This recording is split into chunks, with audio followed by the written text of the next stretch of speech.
can't say I really want to see her right now, if I'm being completely honest, guys. One, two, slip across.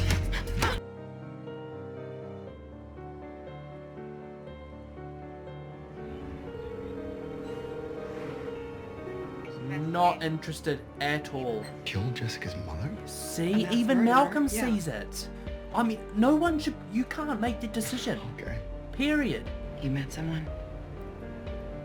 Thought you should know. Wow. Stay out of the way. Why? Because you're a But is hero that actually now? what she wanted, though? I'm all alone. You see?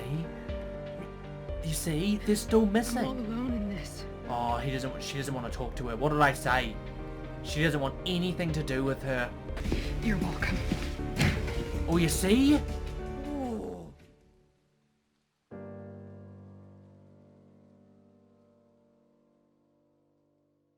One day you're a scrawny kid getting D's in PE. She heals pretty quickly as well, so surely she doesn't need to be there for Next very day long. You can toss a minivan. Wait, what? Has she... Oh, does she have something removed? Wow. Dude. Like, can I just say this, guys? Every single time there's something to do with a hero having a body part removed or go missing or... Like, do you remember on Doctor Who how his hand went missing? And, like, you sort of think, like, dude, what if someone finds that? Because they always mention how a Time Lord's drop of his blood, it's, like, vital and could change the course of any sort of race or civilization. That's what I'm getting the vibe of. That's the same vibe I got off with Kilgrave and then Hope's baby. And I was always thinking, like, dude, they could do something with that. They could literally create Kilgrave 2.0 if they ever wanted to progress that character sort of, or similar character, you know? What if, and I know there's no more seasons, so it's probably very unlikely to happen this season, but imagine someone used Jess's spleen in some way to harness her abilities. Someone not good, usually, right? That's just like something it's such a cool plotline, but I'm afraid they're not going to be able to use it here. Normal life can resume, provided one takes precaution against an increased risk of deadly infections. No alcohol? Start taking a multivitamin. A liter a day of bourbon fall on the reckless scale. You'll be with us for a few days. There's somebody I have to find. Whoa, wait a minute. You're a fall risk. Whoa. Dude. So the whole spleen thing is horrible for her, because you think that she should heal quickly, but the fact that she's lost the spleen. That's the cop, isn't it? Damn it, Jones. Oh gosh. My name on your case file does not make me a victim. Those staples in your belly do. And that guy's This still is the out there problem till with one of Jess. us She finds tries him. to push. She pushes everyone away, even people that are trying to help her. I wasn't good enough. Oh, you were. Better than good.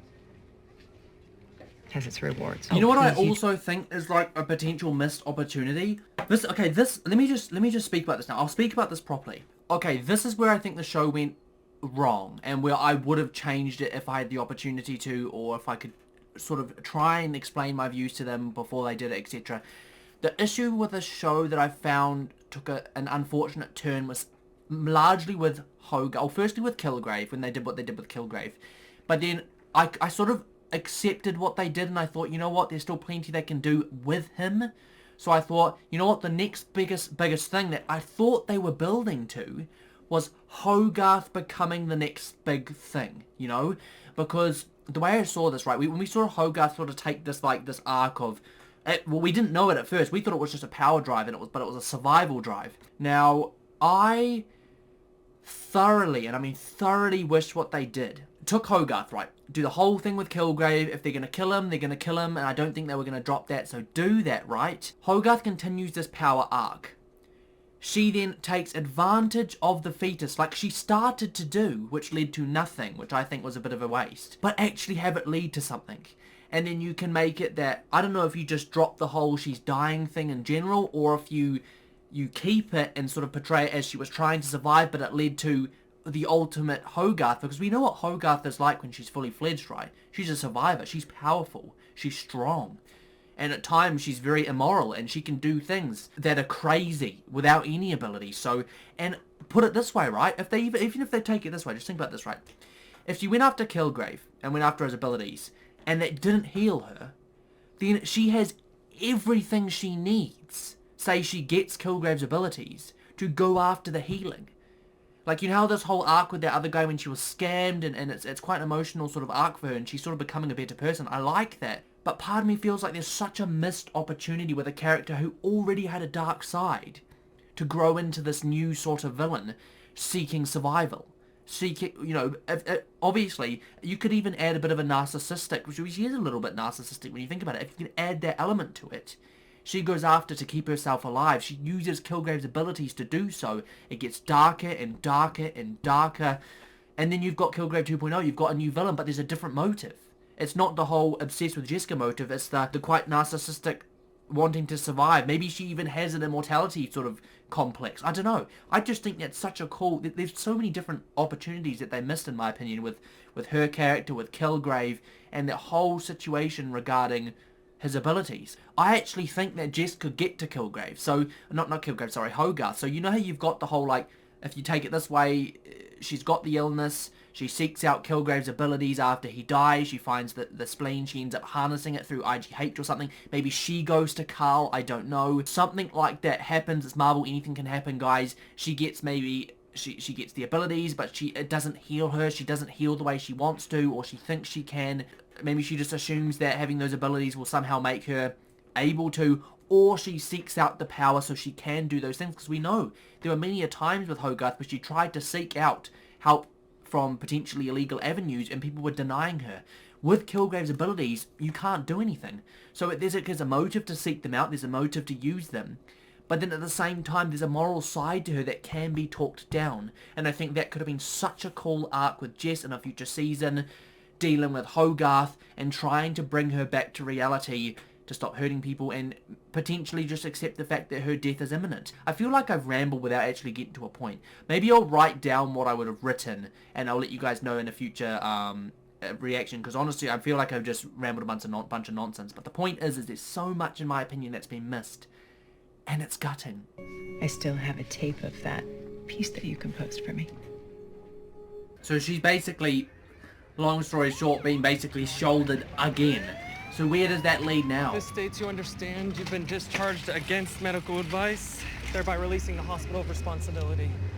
She's been discharged, but she really shouldn't have been. Look at her. What the hell is this? That little troll brought it by. Vito? He said it was a new spleen.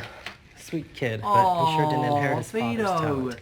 Scheduled your post-surgical vaccinations for a week from Tuesday. Antibiotic? Now, one of each. No alcohol. No You're alcohol. supposed to take them with water. Water. This is... This is bad, man. Epic first date. Oh, that guy. I don't trust him, and I've said this so many times. I don't trust him. And the reason being is it seems so much of a coincidence that he's almost exactly like her. The victim is vulnerable, weak. And that's just the way Brent So time wants to them. hunt down this guy. What's the bet that Wants Trish and us. Jess are going to find him at the exact same time? I mean, they're going to have some sort of confrontation. You watch. I grabbed it before the cops got here. Oh! Meaning you illegally tampered with police evidence. Oh! Malcolm! Bill, For the time I put in. and how much time did you Wow. spend chasing this non-lead? I just want them back, man. It's the same. It's the same as Nelson and Murdoch. I want it back, but I'm not going to get it because the bloody well cancelled the shows. Been searching the place for hours. You walk in, have a lead in 10 minutes. It's called experience. I said I was impressed. I don't like this Grant was my conflict. target first. I should be the one to bring him in. Well, I was the Really, one with a Trish? surgical drain That's in my what's- gut, so I'm gonna Really? have to disagree. I get it. That's what's stressing her You don't out. want my help or my friendship. At the very least, I didn't think you'd want to take that away from me. I don't want anything from Oh you. my god. Really? Really? She basically did everything she did to Jess. Jess gets stabbed by this person. Jess goes after this person. Trish gets mad at Jess for taking this from her. Are you taking the mickey? What do you want her to do? Sit back and relax? Kick her feet up? Drink Ribena? I don't think so. That's not going to happen. That's not what a hero does. You've been a hero for 5 minutes. I've been one half my life. You've been super, Jess. There's a difference. For goodness sakes, man. Bro, everything that's coming out of Trisha's mouth just feels nasty. Other than the whole, you should be looking after yourself. She literally is treating her like a victim and not a hero and not a good person. And oh, good gosh almighty. Make those changes and file with the court. Is there anything I should know? Just tell me what he's hiding. I'm on it. See, the conflict is growing in Malcolm. He's got too big of a moral side to be working with Hogarth. And like I said, missed opportunity with Hogarth. I say it again and again and again. The ability for her to so easily switch off her moral sort of standpoints or her morality and go to that dark side. Like literally Shriek's villain in the making. It could have been a villain. Yeah, into the room he goes.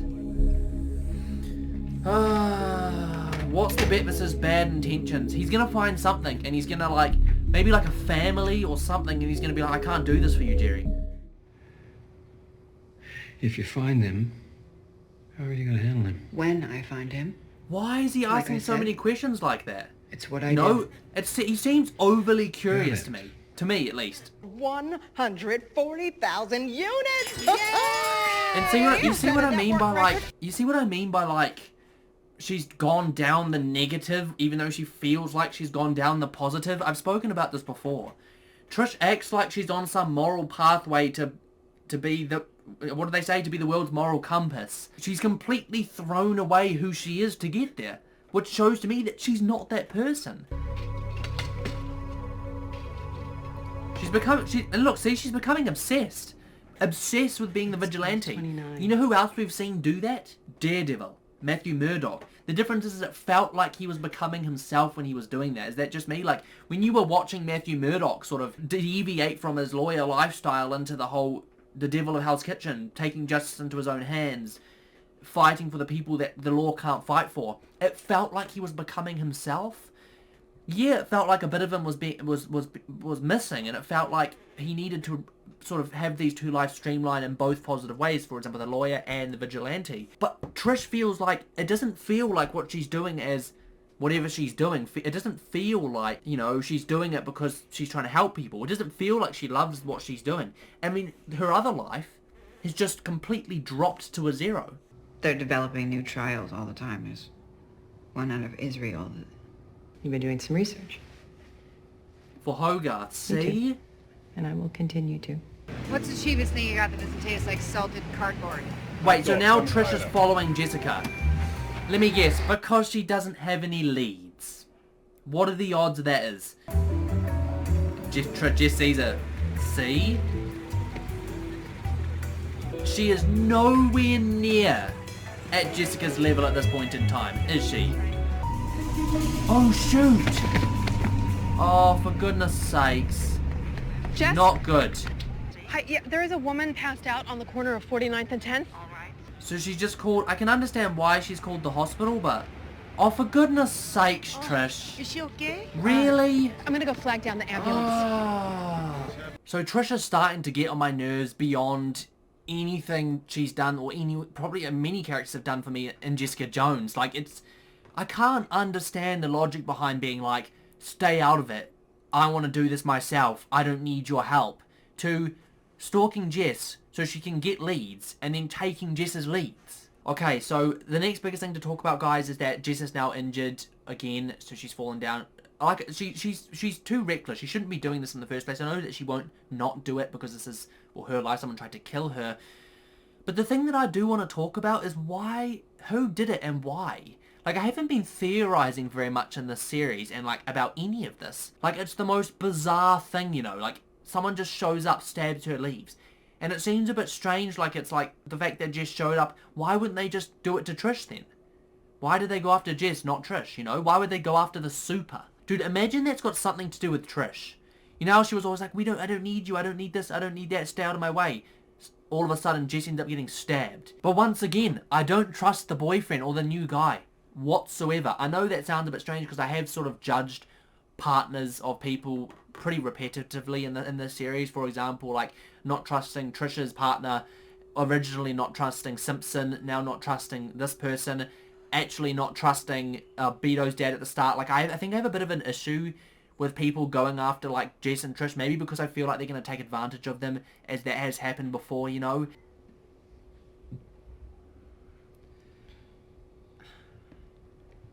Cold-shouldered again.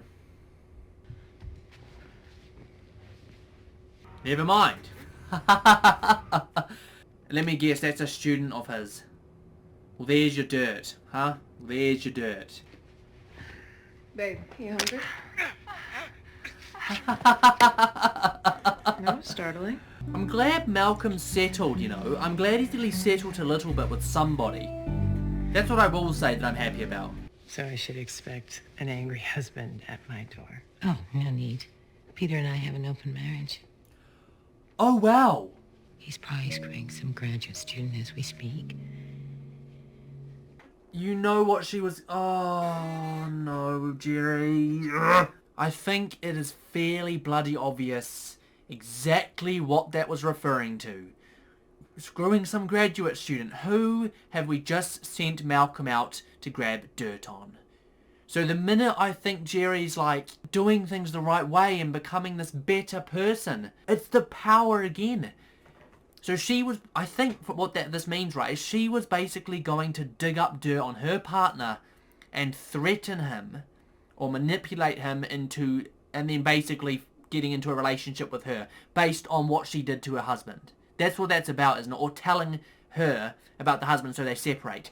It was all some meticulous plan to end up back with her again before her last day. You know how horrible that is? It's back to the power again, using what her ability and what she can do to get what she wants. That's why I compare her to Kilgrave again and again and again, because she's done it again. Some people. You watch Trish show up as she's trying to leave, or something along those lines. I've only just started collecting. That's Trish right there. Great. Oh, is she getting contact details for you-know-what's-its? I opened a special bottle.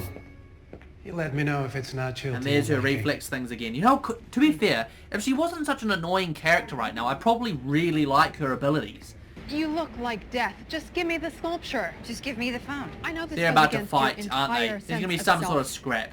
And Jess will That lose you can because be she's weak, injured. getting stabbed because you're caught off guard, off task, and probably drunk. You want to be a hero, but She you don't walk the opened walk. her How many door. times have you trained in the past year or Really? ever? Blaming her for Jess for being stabbed. So that, to be honest, let me just say this right now. Jess is a victim, whether we like it or not. But now Trish is blaming her for what happened to her as a victim. So you can't go from calling someone a victim to blaming them for something that happened to them. It makes no sense. I'm unstoppable. And I have all my organs intact. Ooh! No one is unstoppable. I thought there was going to be some sort of big fight. Dude, one hit and that's it. Hello, Mr. Brandt. This is Lucia calling from the gallery. We'll be happy This to is know that your Lucia. lot is sold. Oh my god. Yes, I'm actually looking at the cashier's check right now. What the hell do you want from me? What do you think I want, asshole? I don't give a think he shit did it. I about don't the think he sculpture. stabbed I her. do I give a tell you shit that now. you hired someone to stab me. Stab you? See? Why? You I told took you. my I told goddamn you. spleen. I bloody well You came told after you. me. With a student. It's not enough. Wow, enough to get she back. wants more. It's not what I need. Oh. Then what? What did I Who is tell this you guy about here? darkness? What do you want me to do? I want you to do what you do best. Dig deeper. Basically find something extraordinarily dirty to the point where she gets what she wants. Kilgrave vibes again. There is one thing I would like to know. Shoot. Tell me why someone wants to kill you. Ooh. Wait, someone went after him. Oh my god. And let me guess, that's why he's using Jessica, isn't he? Great. Okay, so guys, the themes of this episode are basically Trish Walker annoys me a lot right now, and I mean, people told me for so long through season 1 through 3, they're like, I don't like Trish Walker. Some people said it at least, I don't like her. And I always thought, why? Just why don't you like her? She's a good character. She's cool, man. I completely understand. I'm the moral compass of the world. I don't need you this. I don't need you that. This whole nonsense. It really, really irks me. And then the whole victim blaming of Jess basically saying, you're the victim because of something you did, or you did this because, and that makes you the victim, and it's all your fault, this, that, the other. Most ridiculous thing I've ever heard. Basically, everything she's doing right now is annoying me. The one thing I like about her character is her abilities. I think they're so sick, you know, the whole parkour and reflexes and stuff. I think that's awesome. But as we saw, basically, Jess, whoosh, and it's over. So there's still a long way for her to go before she's like on that level, and whether she can even get there. I've noticed that they're sort of showing almost like a jealousy thing for Trish, and even potentially a vanity thing. I always thought that potentially the reason she was doing all this was because of like the jealousy one, which we know is true, but then also like vanity. Like it's about almost like an image thing, you know? I don't know. I got that vibe, like it feels like she's doing everything for the wrong reason. Like she says she's helping people, and she's doing this and that, but she was already helping people. She already was, way back when, right? So why would she, like, go out of her way to do it this way? You know, it doesn't make sense. She already had it. She already was helping people and doing what she did best. So it always feels like this whole power thing is jealousy. It is completely and utterly a jealous thing of the whole vigilante, heroic life that Jessica had. Heroic, Jessica doesn't like to call it that, but, you know, that life. And I don't think that's the right reason to want it. Almost like, I want to be the one hero, and I don't want any help from anyone else. It's weird, you know, like she was pretty practical, fully rejecting Jess's help, or Jess being alongside her doing this for her own motives. It was like, I want to be the one to find him, and I want to be the one with the credit. So that's what feels weird to me, and that's why I said in the last reaction that I wondered how she would deal with the whole mask thing, because she's been, like, famous. She's the super personality Trish Walker, right? I always wondered how she would deal with the inability to be Trish Walker and take the credit for the things she's doing, because right now it's like this random masked vigilante's doing it. She, obviously, other than how it makes herself feel, it doesn't really give her much. Not that it should anyway, but I feel like that's the motive and that's the problem. Now, beside Trish and that whole really freaking annoying arc that we've got going along there, and hopefully turning into a good arc, the next biggest thing to talk about is Jess. We know is obviously the alienating, the lack of the wanting to feel vulnerable when all heroes can be vulnerable. That's the difference, you know. And I don't think Jess realizes that yet. She sort of thinks that each sort of hero needs to be impenetrable and have all these no weaknesses. That's not how it works. Heroes have weaknesses, and that's what makes them heroes. That's what makes them do what they do to protect the people they care about. So the thing that gets me is when's Jess gonna realize that she can be these things that we know she is? She doesn't want to believe she is those things, but she is for one, a kind-hearted person. For two, she cares. And she says she doesn't. She definitely cares. Like her mother said, she cares about things. She's vulnerable. She has things she wants to live for. At the moment, it's all like, I don't have anything to... Basically, it feels like she sort of feels like she doesn't have anything to live for. We know she does, right round the corner. Beto, his father, that whole situation that was brewing that's now just in the wind for whatever reason. That's so precious there, and I can't wait for her to realise what that is. And then obviously there's Malcolm and his morality issue, which hasn't been major as of yet. He's still doing these things, but there will continue to be an arc for him and what he goes on to do regarding his moral decisions, really, because I don't know if he can work for Hogarth. And talking of Hogarth, she's got her own issues, doesn't she? This power struggle and wanting things, and when she can't have them, it almost flicks a switch. And like I say, missed opportunity with Kilgrave. So much was missed there, because she 100% has a very dark pathway ahead of her, or potential pathway ahead of her, if they were to write more of this. And I feel like that we would have explored that. It would have been fantastic, and I'm so gutted. You know, as for the last thing, guys, obviously that boyfriend, like I didn't trust, someone's out to kill him. Well, that's what Jess says. Now, the thing that gets me is, like, he's probably only around Jess because he wants to be protected, which is so annoying. Using her again, and that's not exactly going to help her as a person, isn't it? Feeling like she's being used for her abilities and whatnot. So he's being hunted. Now the question is, who by and why? And when that person opened the door, they probably opened it thinking he'd be there, and it's like, boom, stab Jess, oh shoot. That's Jessica Jones, you know? I originally thought that maybe Trish had something to do with that, and that was going to be the big dark thing with her, like incapacitate Jess to the point where she gets everything she wants. I don't know, maybe that was a bit of a stretch. But for whatever reason he's being hunted, could he be connected to IGH? We know that there's still a dark side of it, and there's probably still people out there, so surely. But yeah, to be honest with you guys, I'm lacking theories, unfortunately. Lately I've been hitting like a bit of a almost like a writer's block when it comes to these theories. It almost feels like this series is a lot less to theorize about. It's a lot slower. I always notice that with Jessica Jones, it's so much slower than other shows. Filler stuff, and lots of character development, which I love. Don't get me wrong, I love it. But I always struggle to make theories. And for me, like I said, there are plenty of theories throughout the episode. Most of them are probably wrong. Obviously, there's going to be motive, and obviously, we've got to figure that out. But probably too soon to tell. We're only 3 episodes in, guys, and still 10 episodes to go. So, I think I'm going to leave that there. If you did enjoy this episode, as ever, guys, smash the like button and subscribe to the channel for new content every single week. And like I say every time, don't forget to follow our Instagram, BritishChap with 2 B's, link in the description below. And of course, let me know your thoughts and opinions of the episode, all the stuff I talked about, guys, specifically the character developments, the arcs, and probably my annoyance with Trish is the biggest factor today. Let me know what you thought down below. Happy to get some discussion, guys. But yeah, anyway, guys, that's it from me. As ever, this has been your boy, BritishChap. Thanks for watching. I'll catch you in the next one. He got the venom, a tangible weapon, no coming in second. This life is a lesson. He got a new engine from pain, it's a blessing. New focus, no guessing, just bold and obsession. All in his possession, you got their attention. Now leave an impression and take a redemption. Just kill no discretion. Your mind is a weapon. 11-11, it's time for progression. You could try to play, but you're never gonna beat me. Look the other way, what I'm doing ain't easy. Bloody hands stained from the people who deceive me. Muddy hands break through the chains, go free me.